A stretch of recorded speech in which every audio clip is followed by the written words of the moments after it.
Tezos, it's history. I'll just go to the important things. Biggest to know about. This is something I want to talk about, the blockchain, because I talk with a bit of people and there is a lot of problems that don't fit in blockchain. Blockchain, it's something that is it's a system where things are immutable. You cannot change a transaction that you register on the blockchain, where decentralization is important, where you don't have a single point of failure. So there is, all started with crypto anarchy and the idea of not having kind of trust. Trust, sovereignty about currency, and it's also a lot about security. These things they need to be resilient to evil actors. So there is cryptography involved, and there are different trade-offs about all these three important things about blockchain and different systems. There are about 1,000 blockchains around. Cryptocurrency around. And a different system, they take a different kind of approach. Some of them they are less secure, some of them they are more secure. But I think it's all done a bit by design, because less secure it means more usable, and more centralized it means more control. So banks love centralized, even if they like not to have a database. So they have a permissioned blockchain where you have only people they trust to produce blocks, for example. And immutability is something that everybody more or less agree, even though when we're talking about revoking a transaction on the blockchain, we go against this idea. So everything is kind of a trade-off between these three main characteristics. So the blockchain is also done by three really well-established concepts. It's about cryptography, it's public cryptography, digital signatures, and cryptographic hash functions. It has been studied for quite a while, and nowadays we are starting asking the questions: are the cryptography that is used today is quantum resistant? So people are along the line in 10 years, 15 years, I don't know how long, they're going to be able to kind of decrypt everything and find out who sent money to who. So there is a bit of kind of thinking now, and the algorithm that is used to achieve decentralization is basically a solution to the Byzantine general problems for consensus. That it's another kind of problems that has been studied in computer science for ages, and nowadays it's really come to the golden age, because we need to that solving these problems allow to distribute the data around.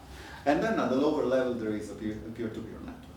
You want the nodes to talk together, so you need to have a kind of a system to make talks together. We call them crypto ledgers because the accountant, they sign transaction on their books. These are crypto accountants, and the crypto is because you cannot change the data that you put in it. So there is a bit more security. So the design goal of Tezos are basically two main ones. One is governance. We saw a lot of, and I can just talk for hours about these governance things. We've seen in a lot of in the last 3-4 years that development on cryptocurrency is basically done by this idea of there is a cabal, there is a group of developers that decide basically what is best for the cryptocurrency, and then this push this decision to the community. And the community cannot, either they agree or they fork. And so we've seen a lot of forks, because sometimes you don't agree. We've seen the Ethereum, Bitcoin, that they created forks because of how many transactions we put in a block, and other things. So what we solve in Tezos is this idea that we can vote for the changes done on the protocol on chain. So there is this voting system embedded in the protocol that people enter proposals that are done with an upgrade of the protocol, and everybody that has right can vote. and if the vote is successful, the vote is done over a period of 3 months. It's a pretty complex procedure, and if everything goes well, then the protocol is the node just loads the new protocol, and everybody from a specific block start using the new protocol. We already done this procedure 3 times now, and it's kind of working. And we are working on the 4th amendment, the 4th proposal right now. I think the test network just started today. That is Carthage, something like that. We love to use. There is Athens, Babylon, and Carthage. And the first one was the AlphaNet, so we don't have a name. And then there is a strong emphasis on security and formal verification. We use certified cryptography, use a project that is called ACCOL, that is come from the Project Everest, that is an area research group. This ACCOL, it's something that is used a bit everywhere. It's based on, the base cryptography for TLS, for example. And it's used in many open source projects. The good thing is that the C library that you actually embed in the project, they are not written by anybody, but they're just generated out of a mathematical proof. So you basically you write the entire algorithm in this language that is called F-star, and then you prove a lot of properties that they have to hold. So you basically run mathematical proofs on the code, on the algorithm, and then when you're happy, you just generate C code and OCaml code and whatever code out of this proof, and you use this as a library. So is it a functional programming language? F-star, yes, it's a functional programming language, but it's looks like a functional programming language. It's kind of a carry-out style programming language, but gives the programmer the ability also to prove properties on it. So it's a bit more complicated than just a simple programming language. Then something else about programming language. All Tezos is written in one programming language that is called OCaml, and give you a bit of insurance that not runtime problem. There is a garbage collector that takes care of the memory, and there is a really strong type system that takes care of avoiding mixing up, for example, integer and strings, and all these kind of things. And then, I mean, without going too much in details, this is kind of a choice that was made by the founder of Tezos, Arthur, because he's French. He came from a French university, and he used a French company that is called OCaml Pro to develop the first prototype. So we kind of developed in this language. This also implies that all the developers of the nodes are kind of come from French universities, because it's the only place where they teach OCaml. I mean, they were teaching. I mean, I learned OCaml in Italy, and 1 year ago I went back to Italy to my professor in Italy, say, hey, I can give you a lot of money to teach a lot of people OCaml, and he say, look, I just started to do artificial intelligence. I gave up OCaml this year. And then the other part, it's the smart contract language, and it's called Michelson. It's a stack-based language that is really low level with high level kind of primitives. So it's stack-based. There are no variables. This makes it very easy to formally verify it. There is a group in my company that is kind of developing a framework in Coq that basically embeds all the data types of this language and allows you to formally verify your smart contract. So you write a smart contract, and then you can write a number of propositions, a number of theorems that your smart contract must observe. Observe. Yeah. Is it Turing complete? Yes. The smart contract, the Michelson, it's Turing complete, and I can do basically whatever. I mean, in the realm of smart contract, you can do coffee. And all right. So I was saying when we talk about this blockchain thing, it's basically a node. A node doesn't do anything else than discovers new blocks and broadcasts blocks from the network. So it acts like an agent that receives things from the network and broadcasts things on the network. Among these blocks are made of transactions. So the protocol specify what makes the transaction valid. There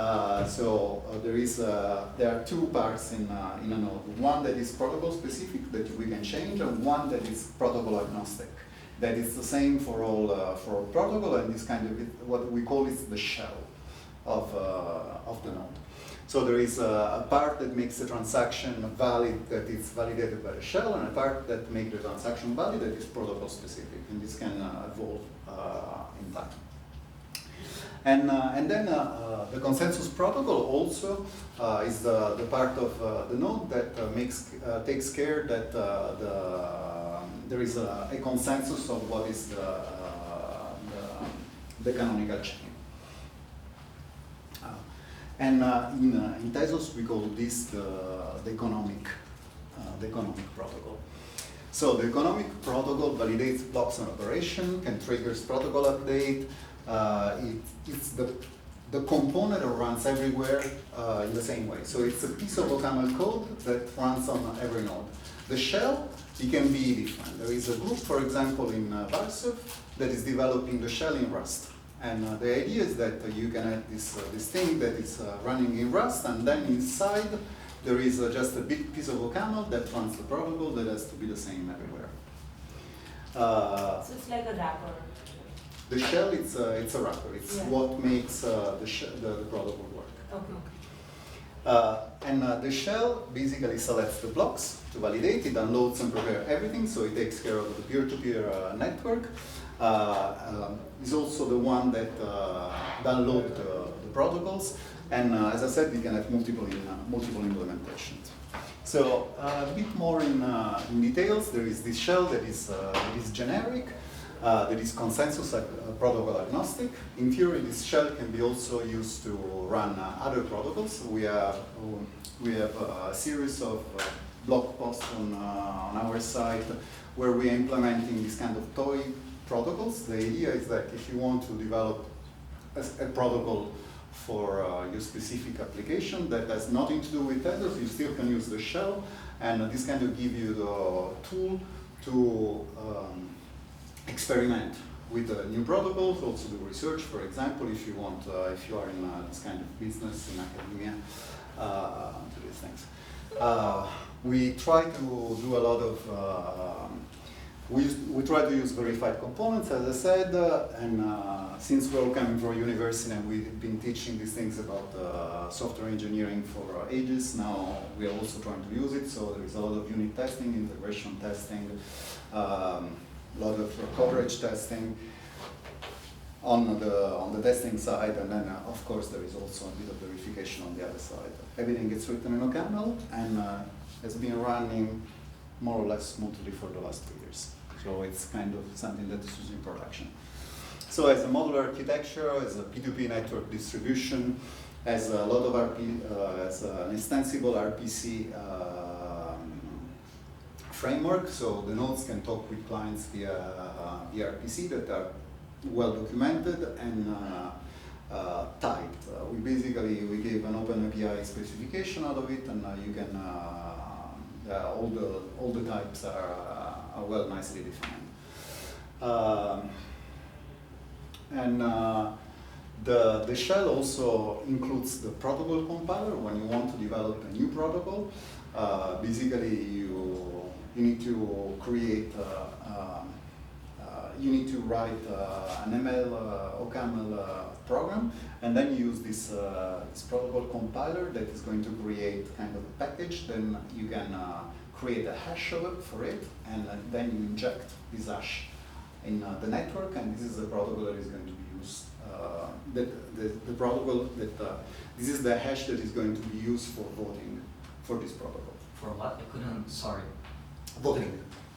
So basically you want to amend the protocol, you write this program in ML, then you create a hash, and you inject the hash on the network, and you tell everybody, this is my protocol, this is the code, so everybody can check if the code corresponds to the hash, and if people like this protocol, they can vote for it.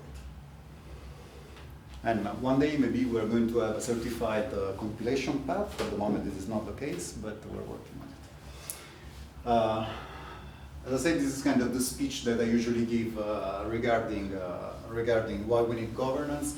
So we want to reduce the fact that there are a lot of communities that resolve conflicts by hard fork.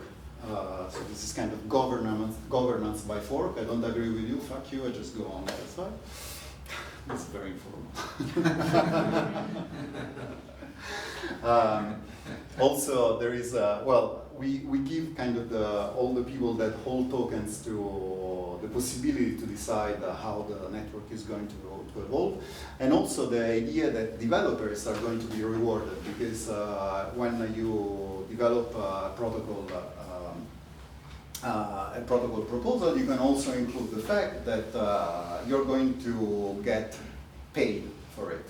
The last two protocol proposals that we did, we paid a round of beers for all the developers, and we're very happy. But the idea is that the people can do really hard work and then be paid a lot of tokens for it.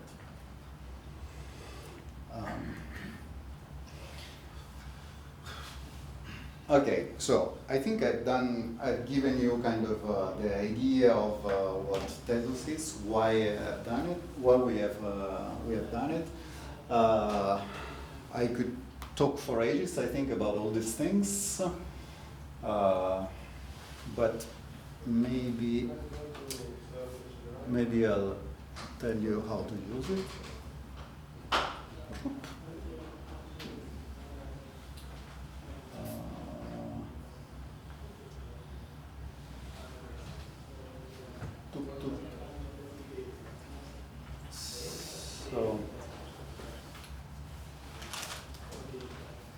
So first of all, you can install the client with a snap. These are snaps that I maintain myself, because otherwise you need basically to compile the code. I'm kind of struggling to convince my company to do a bit of binary distribution. Anyway, if you go on this Abate snap craft, you're going to find these snaps that are compiled for different architecture. I have ARM64, ARMHF, and AMD64. So Tezos runs also on smart Pis, Raspberry Pis if you have enough memory for it, and the client certainly runs on it. Or otherwise you can get the code from our repository on GitHub. So there is at the moment I assume that you can use a node somewhere in the world. There are many nodes that have their RPC port open, so allow you to communicate with it. Otherwise, you can run a node yourself. The node is going to be part of the network. It's a permissionless network, so everybody can join at any time. And then you can use the Tezos client to connect with it. I'm going to quickly run kind of a few comments to tell you how to get started, and then I think I'll just answer a few questions. So whenever you connect to a node, if you connect to a local node, you just have to specify the address, the port, and give it to the configuration. And next time the client is going to record this information and use it. This client is also the wallet, so basically holds your private keys. They have a number of commands to manage the private keys. I'll give you a small example. In here, I use the Tezos client to generate a key for Bob, and I want to have it encrypted with a specific encryption schema. In this case, I'm using an elliptic curve schema. We have three types of encryption schemas. This one is used for all the user keys. This one is the same that is used in Bitcoin. And the third one is usually used by some HSM, and these are all used in production in different ways, because a lot of people, I mean, if I use this on my ledger, I use this key, but there is people that are using Azure or AWS with super expensive HSM modules, and so they wanted to use this kind of schemas, and they can interact with these things in this way. Then once I created the node, I can just simply Tezos client show address, and it's going to give me the hash and the public key of the address. This is your identity. This is how basically start the transaction on Tezos. Once you have your public key, people can send you Tezos. Or you can go somewhere on an exchange, for example, and say, I want Tezos, you put the public key, and then you put your credit card, and somebody's going to send you Tezos.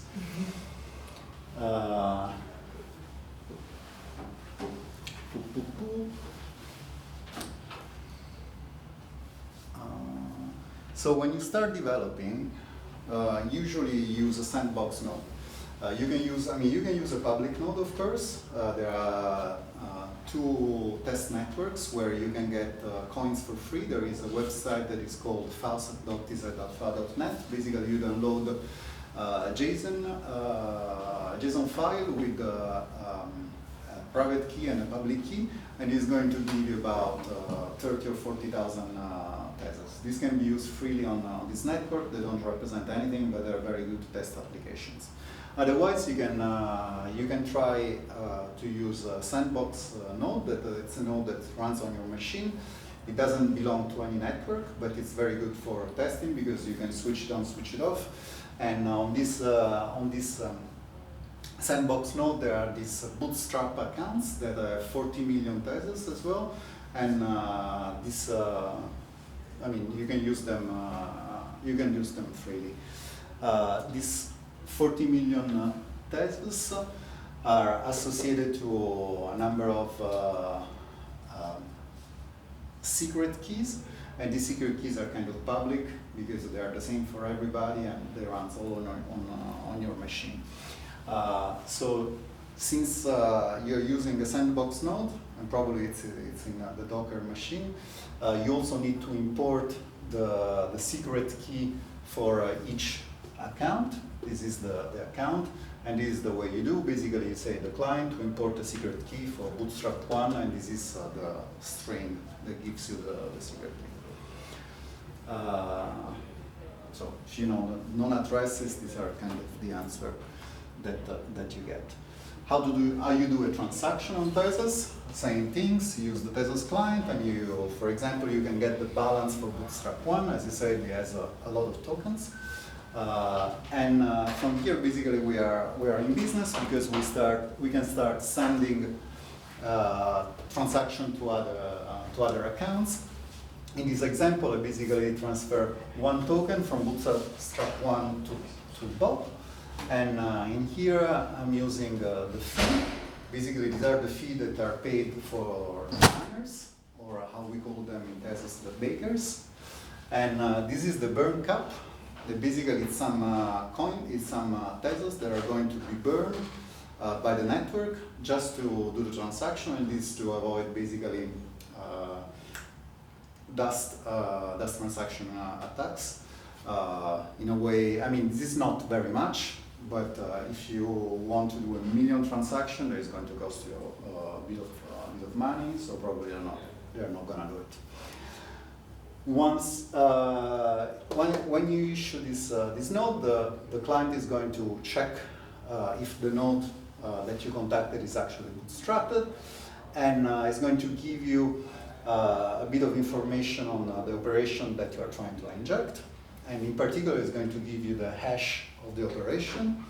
Consider that when an operation is injected in a node, this is not automatically included on the chain. You need to wait a moment. There is in Tezos there is one block created every minute.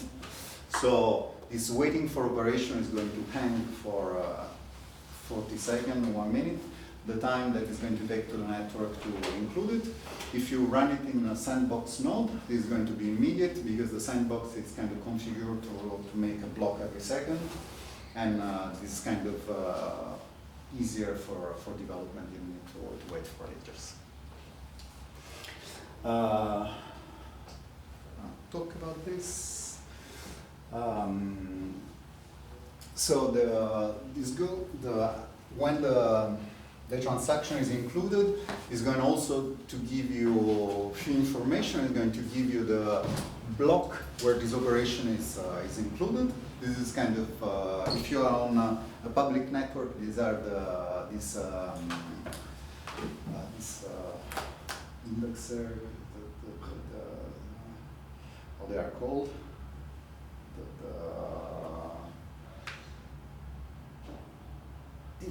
C'est quoi? C'est une?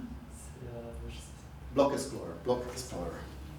So these are the block explorers that allows you to check what is inside each block. So if you know the hash of the block, you can go and check if your operation is actually in a specific block. And it's also going to give you kind of a summary of what happened. Say that and this is the public key of the identity that sent the transaction. This is the fee to the baker that we specified before, and these are the balance update. They basically say that I own 0.5 less token, and the baker owns now my 0.5 token.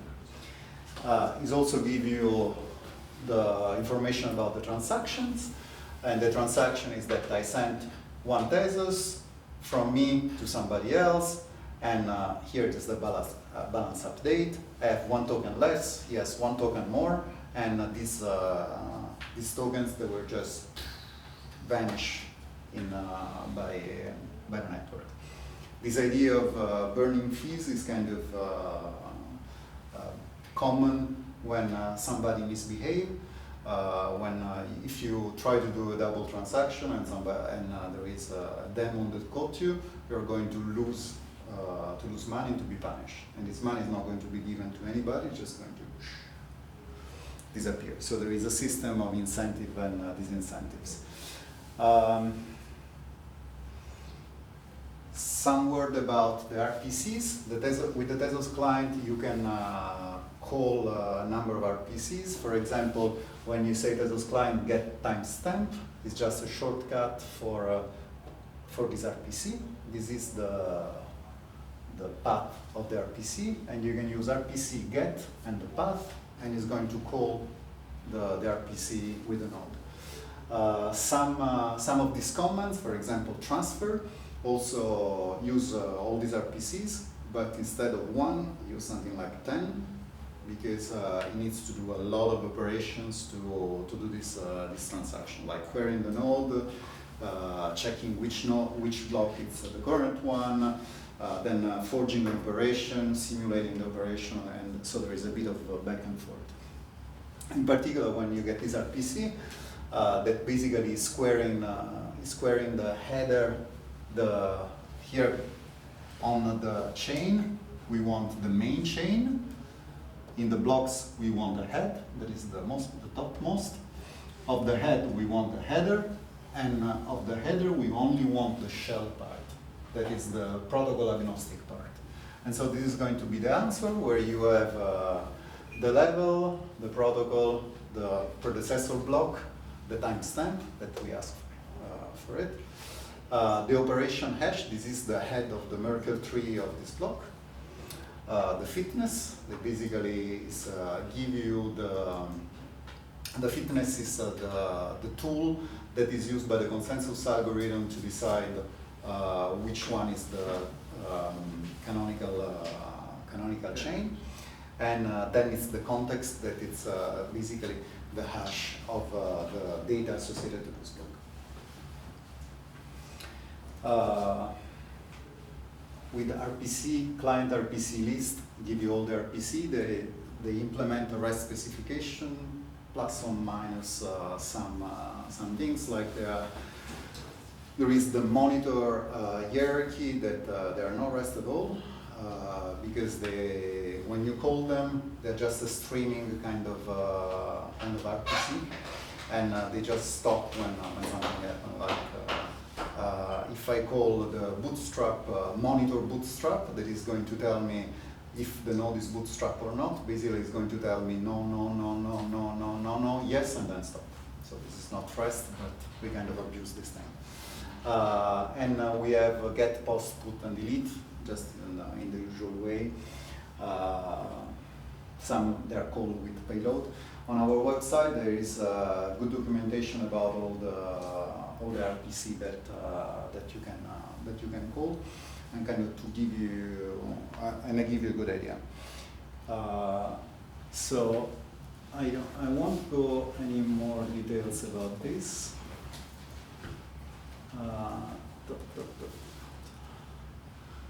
Okay. So I gave you a really quick presentation about the Tezos client, that is the command line client.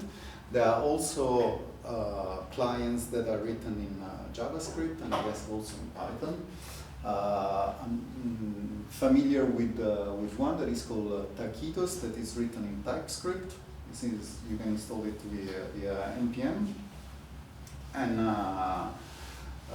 we kind of trying to learning how to develop. We're not very much expert, but kind of it's a working process. So with Alex this weekend, we're going to spend a bit of time also doing this. Writing some application in Reason React. The idea for us to use Reason React because Reason ML is kind of an OCaml derivative. It's used by Facebook. Messenger is, 3/4 of Messenger is written with Reason. It's a type-safe language. I just transpiled to JavaScript. It has a really friendly compiler, so it picks up a lot of bugs that you won't usually see if you program directly in JavaScript or other kind of languages. I studied typing, and is a functional programming with kind of a nice flavor. It compiles really fast, and it's also, I find it easy for JavaScript programmer to use. And we use it a bit because it's in OCaml, because we want to reuse all of our components, so it's something that we feel comfortable with. Here there are a couple of examples of bugs. Here, for example, you're trying to use a module that doesn't exist. Instead of giving a runtime error, you pick it up straight away. It does a good check with a lot of warnings, telling you, for example, you forgot to handle a possible value here. And the compilation chain basically works like this. You have Reason ML, that is basically front end as much as OCaml, that gets compiled to the OCaml AST, and then it can be compiled either to bytecode, to native code, or to JavaScript. So this is kind of a language that it can be also used to do native development, and something that I'm exploring is to do a bit of iOS and Android with Reason. It's not Bloomerang, but it's Bloomberg. And it's also Reason is also something that has a really nice integration with JavaScript, so bindings are really easy to write, and also with OCaml.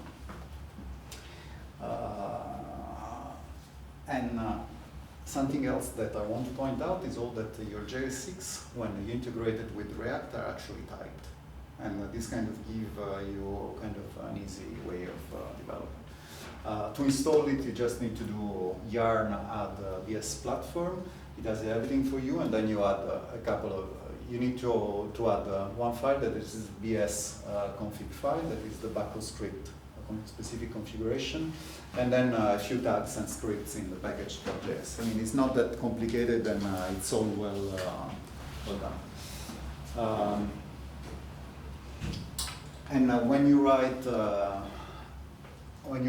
React components, it's actually not that difficult. This is a piece of Reason React that you can see. You basically have an annotation that tells you that this is a React component, and then to make the component, you basically say make, and then you write the component yourself.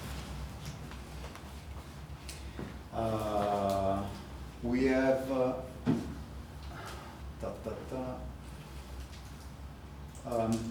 the last thing I want to talk to you about is to show you, this is a contract in Michelson. As I said, Michelson, it's stack-based, so you have all these functions to manipulate the stack. This is kind of the assembler of Tezos. This is where we do formal verifications, but at the same time, it's kind of a bit complicated. Alex is an expert of writing these things. But you can also use other high-level programming languages. This is called Pascal Lego, and it's basically implementing the same contract that I showed you a moment ago, but it's kind of here you have variables and everything, and you can say that there is a function, and basically say that you implement a block, and when you send me a string, the string gets +1 if SP is if you didn't send me anything, you say I say you fail. If you give something, I just add this something to this map. Or you can write in Python, exactly the same thing. And here you have the storage, and you get the param, and so you get to the storage, the +1, the same way that we were doing before. So these are two ways of writing the same contract as I showed you before into different languages, and the kind of working plus and minus a few problems. Once you wrote a smart contract, you need to originate it. This is the way that we use it to, we talk about injecting a contract on the network, and using the Tezos client, the command is basically originate contract vote. That is a nickname for the vote, the contract that we want to inject. Here is a from bootstrap 1, so we give an identity. We transfer 0, so basically we can choose to transfer a few coins in the contract. For example, if the contract needs to emit a transaction, so it can have a small bank associated to it. From bootstrap 1 and running contracts, and this is the code of the contract that I showed you a moment ago. And then we have to pass the last two parameters. This one is the storage, basically the initialization. A contract can have some storage associated to it, so we need to initialize it. And in particular here, we initialize it with a map that associates chocolatin to 0 and pain au chocolat to 1. It's a voting contract to decide which one is the best. And then it's the same way. We burn a cap. This is again some kind of anti-spam solution to avoid a lot of empty contracts on the blockchain. And this one works like a transfer operation, as I showed you before. Conceptually, it's actually the same thing, but instead of transferring money to tokens from an identity to another, in this case, we transfer tokens from an identity to a contract, and we create this contract at the same time. Okay, I think I'll stop here because I've already talked more than 35 minutes. So if you want to use Tezos, come to me and Alex. We're going to have fun playing with the small application. You can, I don't know, help us or otherwise we're happy to help you. I have a question. So I missed most of your presentation, sorry about that. But I was here at the beginning. And you said something that triggered me, obviously, because you said that Bitcoin was governed by a cabal. Okay, so let's assume it is, which it's not, but anyway, let's assume it is, right? So you have a group of developers, I guess maybe miners, I don't know what you were meaning by the cabal, but let's say the developers. So the developers will be deciding what's the next upgrading Bitcoin. Let's assume that the network follows them, for whatever reason. So everybody upgrades, because we don't have automatic upgrades, right? So everybody upgrades with this new thing. And you were kind of saying that, so then that's the reason why we have forks, because the people who are not happy are not going to upgrade and they are forking themselves out. Or actually, the developers with their upgrade are forking themselves out.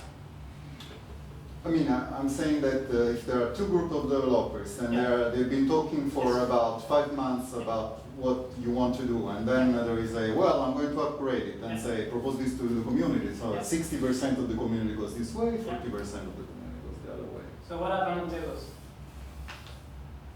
In the same situation. The thing would move towards the 60% solution, right? So to have an upgrade approved, there must be a super majority of 80% of the people. So that's actually what we tried for Segwit, and it didn't work because we didn't have 80+%. So a super majority might not be the solution. But even if it's not super majority, let's say 80, okay. So you have 20 or 15% of the developers that are not happy with the new upgrade, but they're gonna pretty much get shut down by the vote. So the vote is going to move the upgrade towards the work of the 85, or at least of the 85% of the people voting will kind of decide for the rest of the like the 15% other what network they're going to use. But these 15% can also fall, right? Yeah, can indeed fall. So how does it solve the problem of fault? That's my question. I don't really understand I mean, how the voting fixes the problem of fault, because the minority can still fork away, right? Yeah, I mean, sure, they can fork away, and it kind of already happened. There is another network that is called Dune, that is a fork of Tezos. And nobody's, I mean, this is free software, everybody can do whatever they want. It's just kind of, if you have a large minority going in one direction, then you get more stability for these people, because they have all interest in maintaining this stability. And it's just an economic consideration, there is nothing else. Okay, and the votes are weighted by the token itself, right? Is it the money or is it a different token? No, to have the right to vote, only the bakers can have the right to vote. The bakers are all the token holders that have more than 8,000 tokens. So these bakers can vote for themselves, but can also vote for all the people that delegate votes to them. Something that I didn't mention, that the consensus algorithm is based on a liquid proof of stake. So it's a proof of stake where not only people with stake can vote, but actually there is a threshold that is 8,000, and it's liquid because people that have less than 8,000 can delegate to them. So this kind of becomes the representative. And it's liquid because they can change it all the time. Okay. I don't think there is much of a difference with a system like Bitcoin where, by experience, the developers are not controlling anything. It's what we call the economic majority, but it's a vote with your money, it's not a vote functioning, right? Yeah. It's like if people don't want to use it, they're not going to use it. I think here it's the thing that once you voted, the network is going to upgrade itself, and there is no... Exactly. So that's a big change. In Bitcoin, it could end up as just a stall, so people are not going to move. Yeah. And it's not necessarily a bad thing, because if the people were on the network, it means they all agreed with the previous state. Now they don't agree with the new one. So the de facto solution on Bitcoin is to keep the old one until we find a solution. Yeah. So it's a different, like, I don't even like to say there is governance on Bitcoin, because it's some kind of a governance system, the way we kind of, it's more like if you want to change something on Bitcoin, you are going to fork off, and then you are going to try to convince people to join you. Yeah. No matter what change you're making, even if it's a soft fork, it's kind of risky if the majority is not right. But anyway, that was the thing. I wanted to clarify how it works. Any other questions? In terms of smart contracts, you probably covered that. What are the differences with like Solidity outside of the